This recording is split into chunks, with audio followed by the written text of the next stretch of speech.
എല്ലാവർക്കും exclusively for എക്സാംസിൻ്റെ പുതിയ വീഡിയോയിലേക്ക് സ്വാഗതം.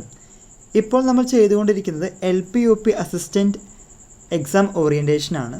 ഇത് 4ാമത്തെ എപ്പിസോഡാണ്. ഇതുവരെ കാണാത്തവരുണ്ടെങ്കിൽ തീർച്ചയായിട്ടും എപ്പിസോഡുകൾ കാണുക. ഐ ബട്ടണിലും ഡിസ്ക്രിപ്ഷൻ ബോക്സിലും ലിങ്ക് കൊടുക്കുന്നുണ്ട്. അപ്പോൾ നമ്മുടെ വീഡിയോയിലേക്ക് പോയാലോ? യെസ്, നമ്മളിവിടെ ഇന്ന് സെഗ്മെൻറ്റായി തരംതിരിക്കുന്നില്ല. പഠിച്ച കാര്യങ്ങൾ റിവൈസ് ചെയ്യാൻ വേണ്ടിയിട്ട് ടു ബി നോട്ടഡ് എന്ന ഒരു വലിയ സെഗ്മെൻറ്റാണ് കൊടുത്തിരിക്കുന്നത്.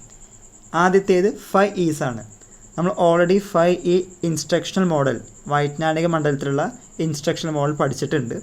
അതാണ് ആദ്യമായി കൊടുക്കുന്നത്. Engage, explore, explain, extend and evaluate. അത് ഓർത്ത് വയ്ക്കുക, 5 E's. Next one hierarchy of needs.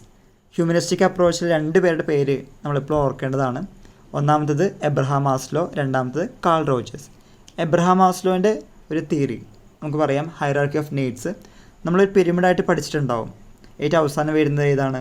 Physiological needs. അതിന് മുകളിലായിട്ട് സേഫ്റ്റി നീഡ്സ്, അതിന് മുകളിലായിട്ട് ലവ് ആൻഡ് ബിലോങ്ങിങ്, അതിന് മുകളിലായിട്ട് esteem, and finally self actualisation. Hierarchy of needs, Abraham Maslow, humanistic approach. മൂന്നാമത്തെ ഇവിടെ പറയുന്നത് ഇൻക്ലൂസീവ് എഡ്യൂക്കേഷനാണ്. ഇൻക്ലൂസീവ് എഡ്യൂക്കേഷൻ എന്ന് പറയുന്നത് സാധാരണ കുട്ടികൾ പഠിക്കുന്ന സ്കൂളിൽ ഡിഫറെൻ്റ്ലി ഏബിൾഡായ സ്റ്റുഡൻസിനും പഠിക്കാം. അതൊരിക്കലും ഒരു ഔദാര്യമല്ല, അവരുടെ അവകാശമാണ്. Inclusive education include all children irrespective of any differently able. Okay. 4ാമത്തെ കാര്യം CWSN ആണ്, children with special needs. Inclusive എഡ്യൂക്കേഷന് റിലേറ്റഡ് ആണ് CWSN.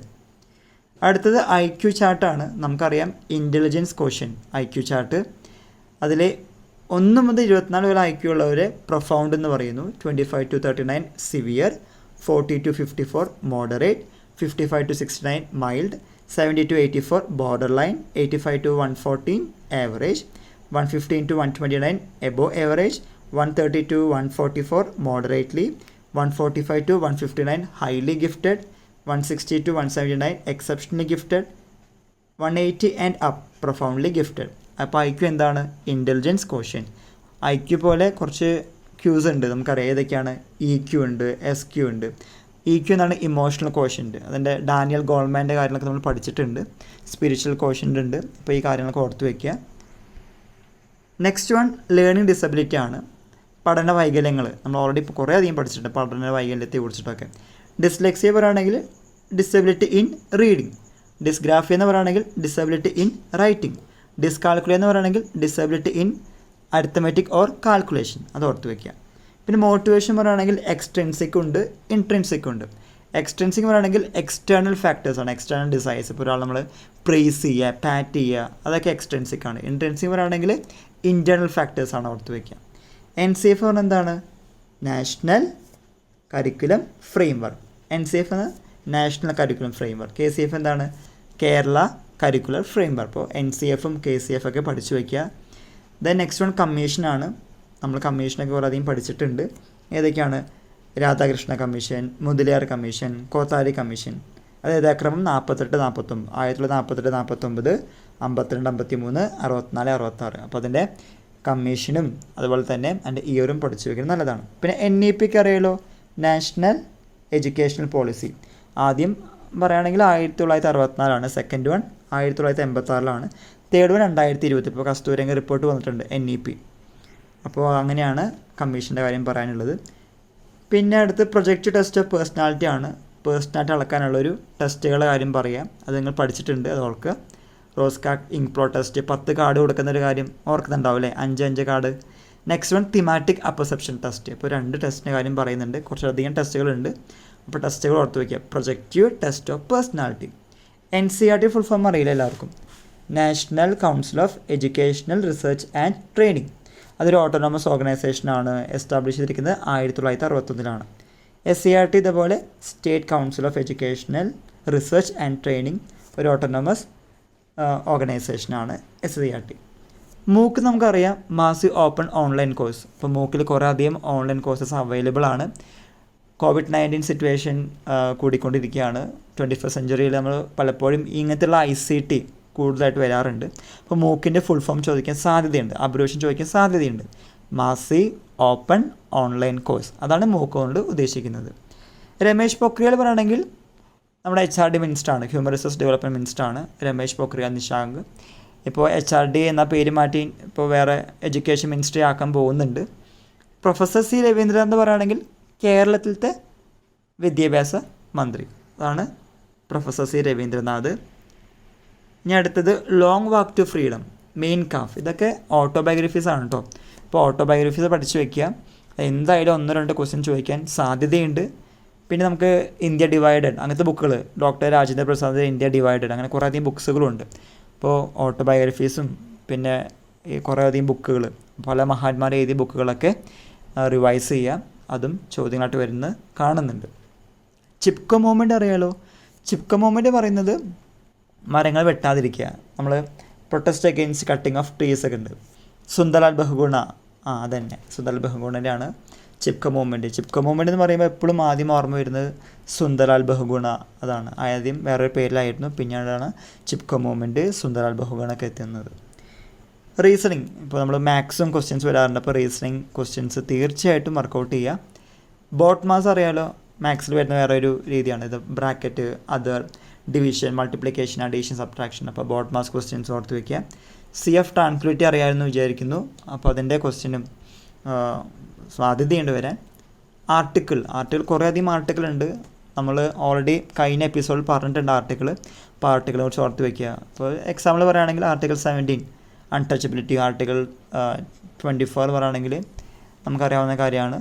എന്താണ് ആർട്ടിക്കിൾ 24 വരുന്നത്? 24 ചൈൽഡ് ലേബർ, അങ്ങനെയൊക്കെ കുറേ ആർട്ടിക്കിൾസ് വരുന്നുണ്ട്. അപ്പോൾ ആർട്ടിക്കിൾസ് തീർച്ചയായിട്ടും പഠിച്ചു വയ്ക്കുക. ഇതിന് മുമ്പത്തെ എപ്പിസോഡ് നമ്മളത് ഡിസ്കസ് ചെയ്തിട്ടുണ്ട്. അപ്പോൾ എപ്പിസോഡ് കാണാൻ മറക്കരുത്. Malayali memorial, Ezhava memorial. ഇപ്പോൾ 1891 Ezhava memorial, Malayali memorial. Then 1896 Ezhava memorial. അപ്പം മലയാളി മെമ്മോറിയൽ, ഈഴവ മെമ്മോറിയൽ ഓർത്ത് വയ്ക്കുക. ഡോക്ടർ പൽപ്പുവിൻ്റെ കോൺട്രിബ്യൂഷൻ ഓർത്ത് വയ്ക്കുക. UNO നമുക്കറിയാം, യുണൈറ്റഡ് നേഷൻസ് ഓർഗനൈസേഷനാണ്. UNOയുടെ കീഴിൽ ഇപ്പോൾ 193 നേഷൻസാണ് ഉള്ളത്. ഏറ്റവും അവസാനത്തെ നേഷൻ പറയുകയാണെങ്കിൽ സൗത്ത് സുഡാനാണ്, ജൂബയാണ് തലസ്ഥാനം.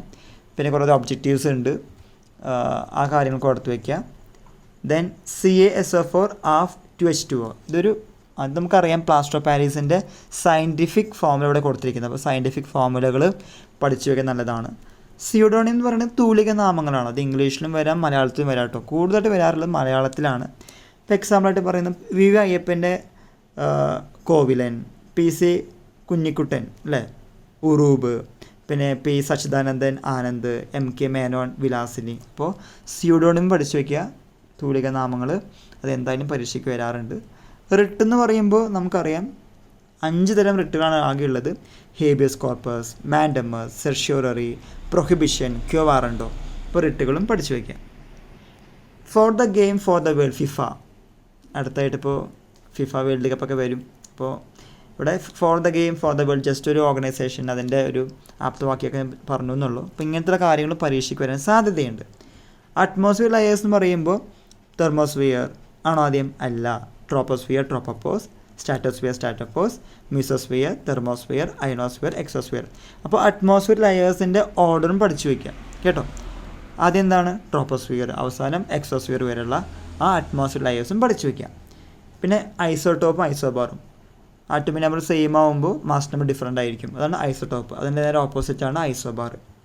പീരിയോഡിക് ടേബിളിൻ്റെ കാര്യങ്ങൾ, ഇപ്പോൾ എവല്യൂഷൻ ഓഫ് പീരിയോഡിക് ടേബിൾ അല്ലെങ്കിൽ ഹിസ്റ്ററി ഓഫ് പീരിയോഡിക് ടേബിൾ, അതും പഠിച്ചു വയ്ക്കാൻ നല്ലതാണ്. ഇപ്പോൾ Lavoisier triads, Newlands and law of octaves, Dmitri Ivanovich Mendeleev, അദ്ദേഹമാണ് ഫാദർ ഓഫ് പീരിയോഡിക് ടേബിൾ.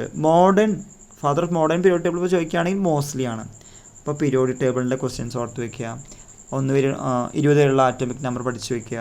അങ്ങനെ കുറച്ച് ക്വസ്റ്റ്യൻസൊക്കെ ചിലപ്പോൾ വരാം. ദെൻ അടുത്തത് പറയുന്നത് ക്വസ്റ്റ്യൻ ടാഗാണ്. ഇംഗ്ലീഷിൽ question tag, idioms, synonyms, antonyms.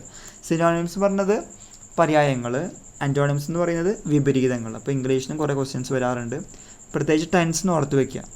Present tense, past tense, future tense, പിന്നെ ജെറണ്ട് എന്താണ്, ആർട്ടിക്കിൾസ്, പിന്നെ ക്വസ്റ്റ്യൻ ടാഗ്, റിപ്പോർട്ടഡ് സ്പീച്ച്, അങ്ങനെയുള്ള ബേസിക്കായിട്ട് കാര്യങ്ങളുണ്ടല്ലോ, ആ കാര്യങ്ങളൂടെ ഓർത്ത് വയ്ക്കുക. ഇപ്പോൾ ഇന്ന് നമ്മൾ ഉദ്ദേശിക്കുന്നത് ഇത്രത്തോളമാണ്. ഒരു വൈൻഡപ്പ് സെഷനായിരുന്നു ഇന്നത്തെ. ഇപ്പോൾ തീർച്ചയായിട്ടും നേരത്തെ പറഞ്ഞതുപോലെ മുമ്പത്തെ എപ്പിസോഡ് കാണാത്തവരുണ്ടെങ്കിൽ തീർച്ചയായിട്ടും എപ്പിസോഡുകൾ കാണുക. നമ്മൾ ഡിസ്ക്രിപ്ഷൻ ബോക്സിൽ പിൻ ചെയ്ത് വെക്കുന്നുണ്ട്. അപ്പോൾ നമ്മൾ ഇന്നത്തെ എപ്പിസോഡ് അവസാനിപ്പിക്കാൻ പോവാണ്. കൂടാതെ LP UP അസിസ്റ്റൻറ്റിൻ്റെ എക്സാം ഓറിയൻറ്റേഷൻ അവസാനിക്കുന്നു. ഈ ശനിയാഴ്ച എക്സാം. അപ്പോൾ എല്ലാ ഉദ്യോഗാർത്ഥികൾക്കും ഭാവുകങ്ങൾ നേരുന്നു. കൂടാതെ ഈ വീഡിയോ ഇഷ്ടമായെങ്കിൽ തീർച്ചയായിട്ടും ലൈക്ക് ചെയ്യുക, ഫ്രണ്ട്സ് സർക്കിളിലേക്ക് ഷെയർ ചെയ്യുക, സബ്സ്ക്രൈബ് ചെയ്ത് സപ്പോർട്ട് ചെയ്യുക. Okay, thank you.